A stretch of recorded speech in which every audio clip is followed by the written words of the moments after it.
Baker Dunleavy has added 2 new faces to the mix for the Quinnipiac men's basketball team. We'll take a look at the additions, including an exclusive interview with one of the transfers, Travis Atson. The Bobcats softball team is on a roll. Do our guys think they can make the playoffs? Finally, the women's lacrosse team has a big matchup with Siena. Will they come out on top? We're here to break it down, so let's get it started. Bobcat Breakdown starts now.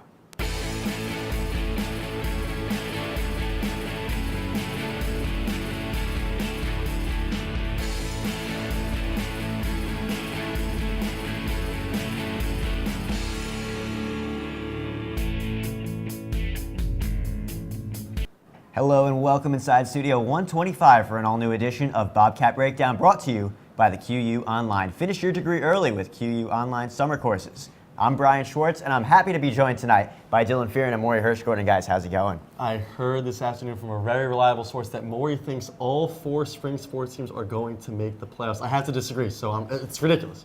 The fact that the Phillies have more home runs than the Mets tonight, it's a good start to the night. Who won the first series? We don't worry. It's early. We don't need the battle to start yet, but let's jump right into it. The Quinnipiac men's basketball team has lost 1 transfer so far and is expected to lose a few more. That one that has made his decision is reigning MAC Rookie of the Year, Mikey Dixon. Dixon will be taking his talents to the Big Apple as he will join Chris Mullen's St. John's Red Storm in the Big East. There's also 2 new players taking their talents to Hamden. Former Tulsa forward Travis Atson and former Penn State guard Isaiah Washington are joining Baker Dunleavy at Quinnipiac. So guys, what's your optimism level on this team after this went down this weekend? Well, I think it's got to be really high. You have Atson who comes in, can shoot the 3, can get to the rim, 6'5", 200 pounds. Baker Dunleavy, said he could be the next Josh Hart here at Quinnipiac. That was in, a Hartford Current article just last week. He's got a colorful offensive skill set. He can guard all 3 positions, 1, 2, and the 3. And he's got unmatched toughness. And when you bring one of those 3 to this program, I think it's a significant improvement in terms of Atson. In terms of Washington comes from Penn State. The Williamsport High School native stayed close to home. Big Ten hoops weren't for him. He was originally recruited by CAA and A-10 schools. A great guard that Baker Dunleavy brings in. The optimism, Brian, is really high here in Hamden. My optimism isn't that high for next year. I'm optimistic in 2 years. You look at Atson, yeah, he's a good guard. He can shoot. He's good in transition. He's strong. Can take contact to finish at the rim. But that's in 2 years. He's got to sit. So next year, I'm still looking and I'm saying this team was 7-13 in the MAC, 10-21 overall, and you lose your best 2 players. And I'm trying to be optimistic because they brought in Isaiah Washington, a guard from Penn State. Wins are going to be hard to come by for this team. And yes, in 2 years, I'm optimistic. I think they can make some noise in the MAC in 2 years with Atson, Isaiah Washington. The good thing about him is he's eligible immediately and he's got 2 years. So he graduated early. He graduated 3 years from Penn State and he's got 2 years of eligibility remaining. So in 2 years, when it's him, Atson, the Robinsons are seniors, Jaquan Jones is a 5th year, players like that, plus all the other guys they're going to bring in, I'm optimistic for 2 years, the 2018-19 season. But for next year, you won 7 MAC games, you lose your 2 best guys, the 2 best freshmen in the MAC, and you bring in Isaiah Washington just for next year. I'm supposed to be optimistic? Not yet. I think the fact that the league knows that Travis Atson chose Quinnipiac over Iona will open a ton of eyes. And I think that puts Quinnipiac on a playing level, that puts them by themselves right now, because not a lot of players right now, especially in the transfer market. Aaron Roundtree came from Wake Forest. You have Jordan Washington that came from, a high major school as well. So when you have a player coming from the American Conference, Dylan, like Travis Atson, who said, comes out publicly and says, I chose Quinnipiac over Iona, I think you have to be optimistic just about that. I agree with that, but I also think that Iona had already gotten a couple of transfers in, and he knew that, maybe minutes would be a little bit harder to come by with all the competition. There were a lot of reporters out there that said Atson would be a perfect transfer for Iona. Okay. So the fact that he committed to Quinnipiac, I like it. I agree with you. I think it's good. I think Quinnipiac will win in 2 years. I think the optimistic, though, has to be high going into next year, even if they don't win games. Well, there's 1 transfer on the way out. That's Mikey Dixon. How significant is that loss? I mean, obviously, reigning MAC Rookie of the Year, but how significant is this for this team this year? Well, clearly it's significant when you only have 7 MAC wins and you only win 10 games on the entire year and you lose the best freshman in the MAC, plus Peter Kiss. So you now lost the 2 best freshmen in the league, and who you really gave the keys to the city to and said, go take us to a couple NCAA tournaments, and now you find out that they're leaving. So I think it's pretty significant. Clearly, he averaged 16.5 points per game. He was 6th in the conference. Yes, he wasn't an all-MAC guy, but he was one of the top 20 players in the conference that you said, this guy could be a MAC player of the year eventually. and you pretty much gave him the keys to the city. He was the future along with Peter Kiss, and now that they're gone, and you have to completely rebuild this team and say, our backcourt is now Isaiah Washington, Rich Kelly, eventually Travis Atson, Alan Chiga, the Robinson twins. Wins are going to be tough to come by. This was extremely significant. Richie Drama will bring this team to a MAC championship. Richie Drama Kelly, the product from Fairfield Prep. He spent a little time in Montverde Academy, the highly touted program down in Florida, played alongside the likes of D'Angelo Russell, Ben Simmons. So he's learned from that level of high school basketball. He then prepped a year in Fairfield at Fairfield Prep. He will bring a great sense of court vision, a great sense of camaraderie, a great sense of leadership to this Quinnipiac team. Will it transfer into wins over next year? No. But I think you give him the keys, and I think he's in a similar role to Ryan Arcidiacono. If you remember, Villanova was in a terrible spot in like 2012, 2013 when Ryan Arcidiacono came in. And this guard was just given the keys as a freshman, and it was like, all right, it's your team. If you take it to greatness, great. If not, you're not going to play. And I think Rich Kelly will take this team to greatness with the additions of Atson and Washington. And then still, we have plenty of time. May 24th is the last time the players can dip out of the NBA draft. You don't know about how other colleges, and other players will return to their teams, see how they're going to do, and then players could dip from other colleges as well. The market's still very dense with a lot of prospects, and Quinnipiac has a lot of time. You never want to lose a guy like Mikey Dixon, but if you had to, I don't think it could have came at a better time if you had to. You look at the other MAC teams have lost so much talent and so many bodies. The MAC will be weaker next year than it has in years past. You look at Monmouth, lost 4 starters. Siena lost 4 starters. Canisius lost 3 starters. Fairfield lost a starter and 2 transfers. The list goes on. St. Peter's 4 starters. So you never want to lose a talent like Mikey Dixon and Peter Kiss, but if you had to, I think it couldn't come at a better time. Really quick, I want to bring up one thing. I understand Baker Dunleavy comes from Villanova, and I understand he's a top coach. But we should expect that here at Quinnipiac. We should not be praising this guy for bringing in top transfers. We should be expecting top transfers here at Quinnipiac. This school will have a successful basketball team soon enough. Don't start praising this guy because he's brought in transfers. Let's wait. Let's wait to see the job he's done. I feel like everyone's giving him a 15 out of a 10 rating, and we're 3 weeks into his campaign. I agree. Yeah, it's just utter blasphemy, in my opinion.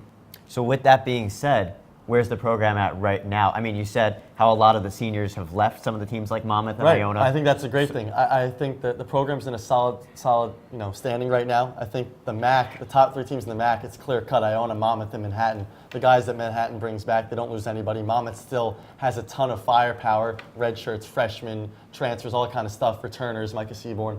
And then you look at Iona, who always rebuilds with transfers and graduate students, et cetera. So those 3 are clear cut. After that, it's anyone's game to get the 4th or 5th, the last 2 bye spots in the MAC. Quinnipiac, Niagara's up there. Fairfield, if Fairfield kept their guys, they'd be right in there to win the whole thing with Tyler Nelson, the should be player of the year next year. And so I think it couldn't have come at a better time that these guys transfer. I think they have a really solid shot to get the 4 seed, maybe the 5 seed. I think they can get a bye. More, I know you disagree with me, but I think they can get a bye. That's too early to talk about right now. All right, well, our own men's basketball beat reporter Tom Cunningham got to speak with Travis Atson about joining the Bobcats. Take it away, TC. Thanks, guys. I'm joined now by Travis Atson, one of the latest transfers to Quinnipiac men's basketball program. Travis last season played for Tulsa. The 6'5" forward joins me on the phone now. Travis, thanks for joining me. Thanks for having me. So, just real quick, first question. How come you decided to transfer from Tulsa to Quinnipiac? Well, one of the main reasons why is closer to home, but then a big part of it is Coach Dunleavy. I think he's a great guy and really intelligent, and I think he has a great plan set out for both of us, and I believe in it. I think it's going to work out great. So when you first met with Coach Dunleavy, what was sort of the spiel that the coaching staff gave you, and how did they convince you to come to Quinnipiac? Well, he didn't really sell me on so much of basketball, but he tried to tell me a lot about the school as itself and so much connections how the school will give me after basketball and how much people around me will like me more, and how much after basketball, my life will be so much better. And so what was the process like when you decided to transfer, and did any other schools reach out to you, and when did you know Quinnipiac was the place for you? Well, this weekend I visited, my last 2 schools were Iona and Quinnipiac, and I visited both of them this past weekend, and I didn't decide until Easter Sunday. So at 6'5" in a guard-heavy conference, what sort of skill set can you bring to the table once you finally do get on the court with your teammates? I think I'm a very athletic combo guard. I can do a lot of things offensively. I can guard almost every position. and I like to push the ball a lot, play fast, transition, get above the rim. I can shoot threes. I can shoot mid-range. I can score all 3 levels. I think it helped a lot of people to the game. Yes. All right, Travis, thank you very much. Best of luck in the coming years here at Quinnipiac. Thanks for joining me today. Thank you for having me. Thank you, Tom, and thanks to Travis for joining us. Coming up, Quinnipiac softball outfielder Sarah Heimbach joins Nick Colon to discuss the team's stretch run. You won't want to miss it. Stay right there.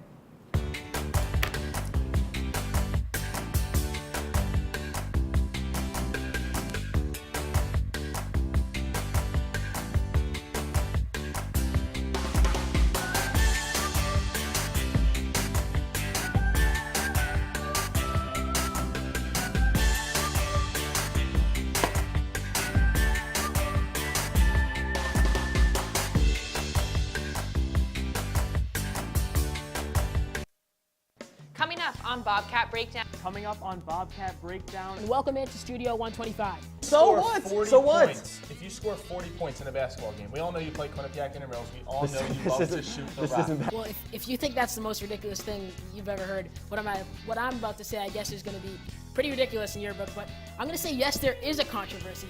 Line, getting ready to punch the ball as it lands right in front of another Monument player. Coming up, coming up, coming up, Coming up on hashtag that.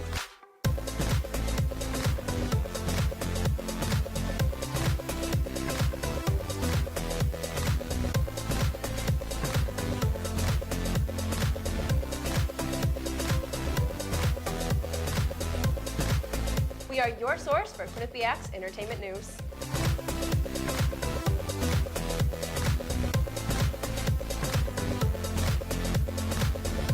All this and more. Coming up on the Q30 Newscast.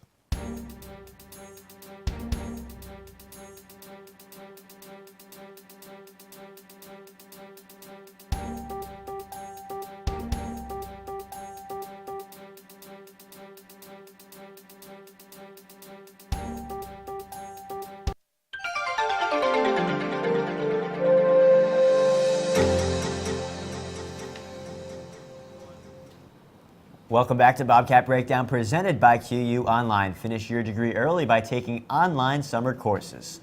The Quinnipiac softball team has won 4 of their last 5 games, including a doubleheader sweep of MAC rival Marist on Saturday. So let's send it to Nick Colon, who's standing by with outfielder Sarah Heimbach. Nick? Thanks, Brian. Yeah, it's crunch time for many Quinnipiac spring sports right now, and none more relevant than the softball team. And I have the pleasure of being joined by senior slugger Sarah Heimbach. Sarah, thanks for coming on. Thank you. Good to have you. Now, your team's on a bit of a hot streak right now. You guys won 4 of your last 5, including a sweep against Marist this past weekend. What does that win, what does that series kind of do for your confidence of this team going forward? It's huge. Marist, coming off from last year, they went to regionals and they got to, face a huge team, Tennessee. So being able to sweep them, has us, a chip on our shoulder, and going into these next 4 games this weekend, high confidence. Now, interesting stat about your team. You guys are 7th in batting, 7th in pitching, last in fielding, but you guys somehow are still in 4th place. How is it that this team is still able to squeeze out these wins? We really focus on, having a short memory and bouncing back, especially after an error, not get down on ourselves. So being able to bounce back and just keep our heads up and just keep playing how we do, it's key for us. Now, you are a junior transfer. You just came in last year, but actually the softball team hasn't finished above 500 since 2012. You guys are at that 500 right now. What is kind of the comparison of last season's team compared to this season's team? Like I said, our short memory, that's huge. Last year, we let it define us, and this year we've done a good job of not letting it define us, and we've also been focusing on executing in scoring runners in scoring positions, and we've been able to really get a hold of that and make something happen. And lastly, you guys travel to Army. It's a non-conference game, but it's kind of in the middle of the crux of your conference play. Does that hurt or help you playing a non-conference series right in the middle of your season? I think it's great. I mean, having a non-conference game, it gives us room for error. We don't want error, but if it would come, the best time would be for non-conference. So I think it helps us prepare for, the weekend ahead of us and to close out the rest of the MAC season. Softball team currently in 4th place, trying to close out and make that playoff picture a lot more prettier. Brian, right back to you. Thanks, Nick. Like I said earlier, it was a sweep of Marist Saturday for the Bobcats. So, guys, do those 2 wins prove anything for this team? It proves a lot. The first thing it proves is that last year wasn't a fluke. Last year's run to the MAC semifinals wasn't a fluke. Marist won the entire tournament. And for Quinnipiac to sweep them at home, it proves that last year wasn't a fluke. It proves they continue to be dominant at home. They're now 5-1 in MAC play at home, 9-1 overall in the season. And it proves that the pitching is continued to be dominant. I mean, Abby Long's ERA in MAC play is 1.62. You thought that was good? Casey Herzog's is 1.56. So the pitching has been dominant. I know there might be 7 to pitching according to Nick, but the starters have really killed it so far, especially in MAC play. So above all else, it proves that last year's MAC semifinals run wasn't a fluke at all. I mean, I think we heard it from Sarah. They beat the 2016 champions. They beat the team that bounced them last year in the 2016 MAC tournament, so they get revenge. And, you know, this team has been the comeback Cats for quite some time now. They were down 2-0 twice to Monmouth and almost came back. They were on, you know, right there to come back, to tie up the game, to score a second run, to push the game into extra innings, to maybe take the lead late in the game, and then they do that against Marist. So you saw this coming. You see this team not give up. They play the full 7 innings. You can't teach that. You cannot put a price tag on that, Dylan Fearon. And when you have that type of grit and you have that type of toughness, this is a team that was the 6th seed last year that went all the way to the MAC semifinals, and the MAC, the game right before the championship game, the last game in the losers bracket. So this team has what it takes to get to a MAC championship. This team has shown it, and this team will have plenty of opportunities to do so in the coming weeks. And also, it's proven that they probably will get that record above 500 for the first time since whenever Nick said. I mean, they're 18-18. They were 1 game under 500 last year. It seems like this year they'll get above. So Dylan, like you said before, you said one of you guys thinks all 4 spring sports teams are going to make the playoffs. Are you confident that this team can make the postseason? I do. I look at the schedule and I see 12 games remaining in the Metro Atlantic Athletic Conference. You have 4 series on the road. You have 2 series at home. This team is 9-1 at home. So let's say they take care of business and they go 4-0 at home. And in the other 4 series on the road, let's say all they have to do is split.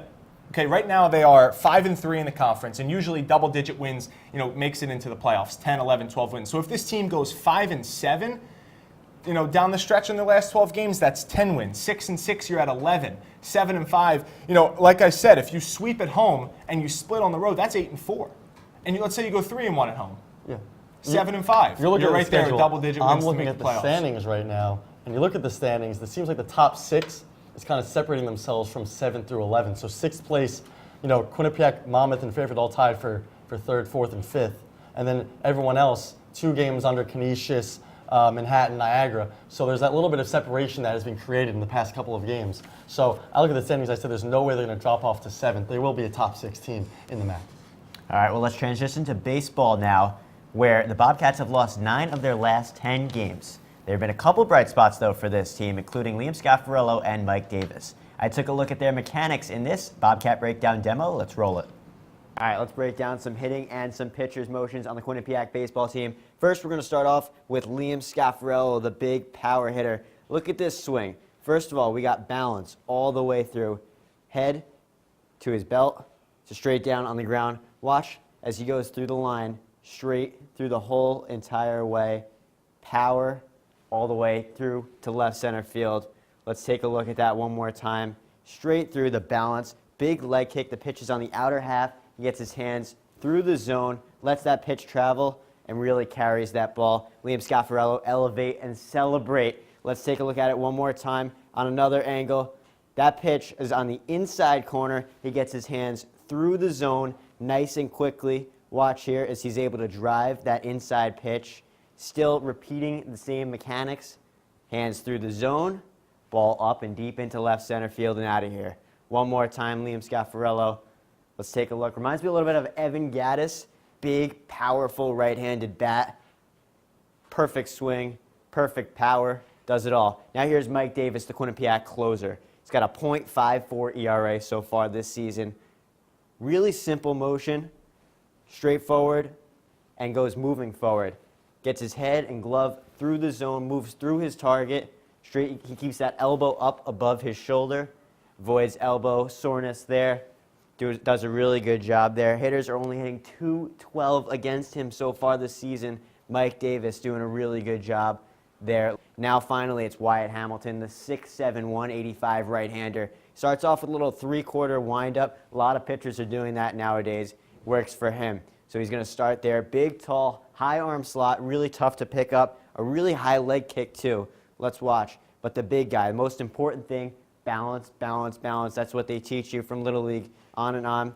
He keeps his head straight in the middle of his body, all the way through the zone and through that motion, and he keeps moving forward. Wyatt Hamilton. Really simple mechanics for a big guy, which is really kind of unfamiliar to most big guys, but he does it, and he does it really well. One more time, Wyatt Hamilton. There he is. Really good mechanics there from the big man. And that is your Bobcat breakdown of baseball.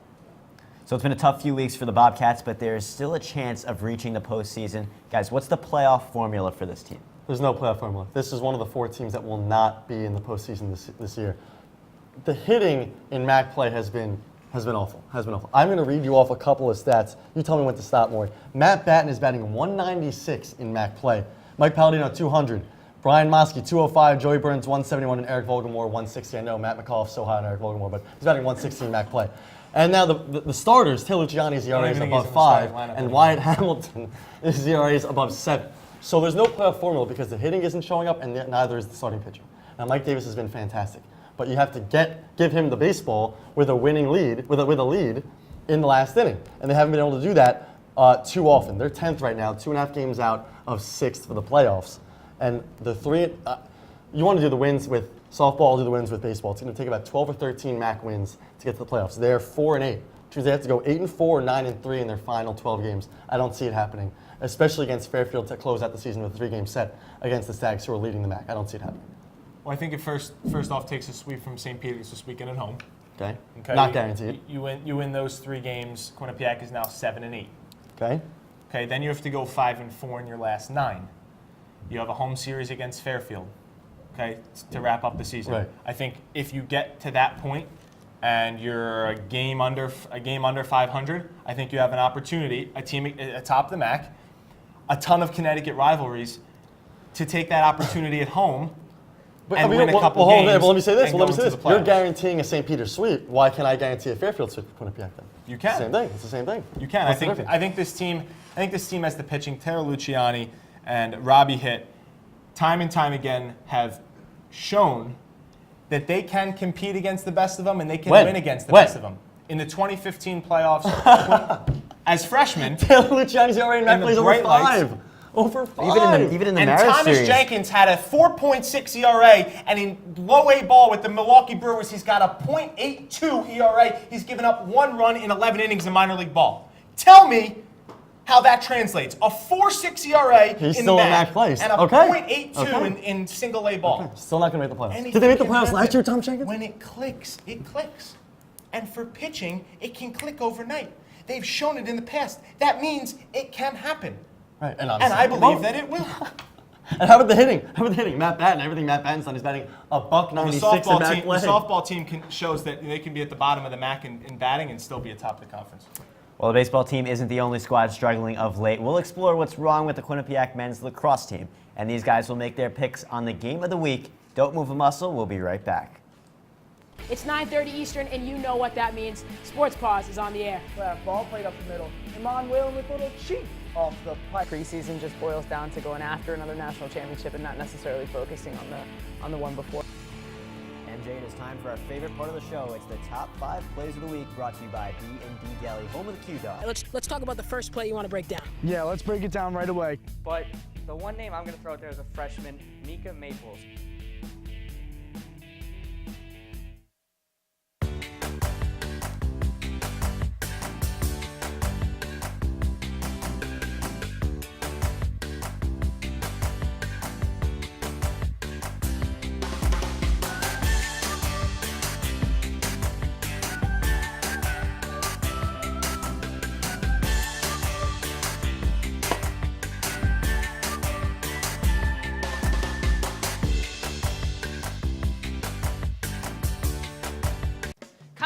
on Bobcat Breakdown. Coming up on Bobcat Breakdown. And welcome into Studio 125. So what? 40 So what? points. If you score 40 points in a basketball game, we all know you play Quinnipiac Intramurals. We all know you love to shoot the rock. Well, if you think that's the most ridiculous thing you've ever heard, what I'm about to say, I guess, is going to be pretty ridiculous in your book. But I'm going to say yes, there is a controversy.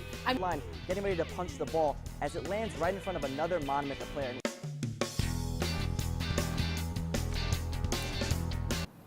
Thanks for sticking with us on Bobcat Breakdown. The Quinnipiac men's lacrosse team has started the season winning only 2 of their first 9 games, coming off a MAC championship season.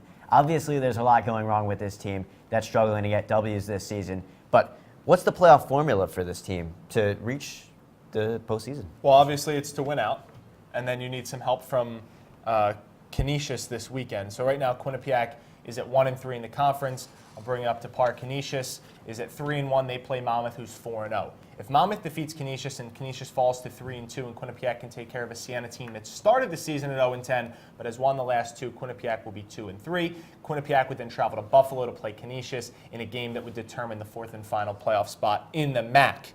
However, Quinnipiac has shot themselves in the foot time and time again. Yes, the record is 2-7. But when you look at it, you have a 1-goal loss to Bellarmine, a 4-goal loss to a top 14 team in Princeton, a 2-goal loss to Hartford in which you led by 1 with under 5 minutes, 1-goal loss in double OT to Monmouth, 2 by Detroit Mercy, 1 to Marist. Yep. So this team is right there. This team, all they have to do is put it together for 120 minutes of lacrosse. However, there is a big question mark because they haven't put together 60 minutes throughout the entire season. Correct. Which is why they will not make the playoffs as well. So that's 2 out of the 4 teams that will not make the playoffs, unlike you said all 4. So they will not be making the playoffs this season strictly because, 1, there's been a big problem on defense, lack of communication defensively. Jack Bruss can only do so much. You can only stop so many lacrosse shots, right? So he's great, but the defense has been weak, lack of communication, whatever. And let's be honest here, Maury, Ryan Keenan's not walking through those doors anymore to score. He's playing for the Saskatchewan Rush. Right. Great for him, whatever. He is not walking through those doors to score or assist for Quinnipiac. So because of the lack of communication on defense, because they have not had that guy to score or to assist on goals like they have had in the past, they will not make the playoffs. Yes, they've had those close games. I feel bad for them. They have that. They're building that new field. They've had to play over at Yale. They had to practice at Cheshire High, Hampden High, what have you, whatever. It's been tough to travel that much every single day, 30 minutes, whatever. It's pretty much all your home games are neutral games. It's tough. I think it's good for them that their final 2 games are on the road. I agree. To get away from that place. They're 0-5 on the year, 0-3 in the MAC. Yep. So it's good for them. I think they have a shot. I think they'll beat Siena, but I don't see them beating Canisius on the road. I just don't. Really quick, I was looking at the offense, and I'm like, Keenan's not here. Where has the offense been this year? But when you look at it and you break it down, Brian Feldman had 36 goals last year. He's got 28 right now with 2 games left, and they played 16 last year, and they're only at 9. So he's on pace. Foster Cuomo had 11 in the regular season. Yes, he had 11 in the playoffs, so he finished with 22. But he had 11 in the regular season. Right now, he's averaging a goal a game at 9 with 2 left. But it's going to take more than just... I'm just saying it's interesting that Jack Bruss is back. The offense on pace statistically is fine. I think a lot of it's the field. And the defense is okay. A lot of it's the field. They were really good at home last year, and now they're having to play pretty much a neutral site. Someone they're not familiar with, they don't even practice there. Right. It's really hard when you play your home games, so we don't even practice. Well, they never have a home game for the rest of the season now. Right, which is good. Let's keep it on the lacrosse field, where the women's lacrosse team has lost 3 in a row, but now they get to face Siena in our game of the week this week. Guys, who do you have in this one? I've got Quinnipiac. Siena's the bottom feeders of the MAC. Quinnipiac has to win this game to make the MAC tournament. Usually in women's lacrosse, because 6 out of the 9 teams make it, you need to go 3-5 or 4-4 in MAC play. Right now at 2-4, they've got to beat Siena. They'll probably lose to Niagara and be 3-5, so they might be able to squeak in that 6th and final playoff spot. So they have to beat them, and it'd be great for them. They only had 4 conference wins in the last 3 years combined. If they can get 3, possibly 4 this year, that'd be huge for the program. Big steps. Let's acknowledge how great this Quinnipiac women's lax program has done this year. Just 3-12 and a spot to make the playoffs when they won just 4 games in their first 3 years.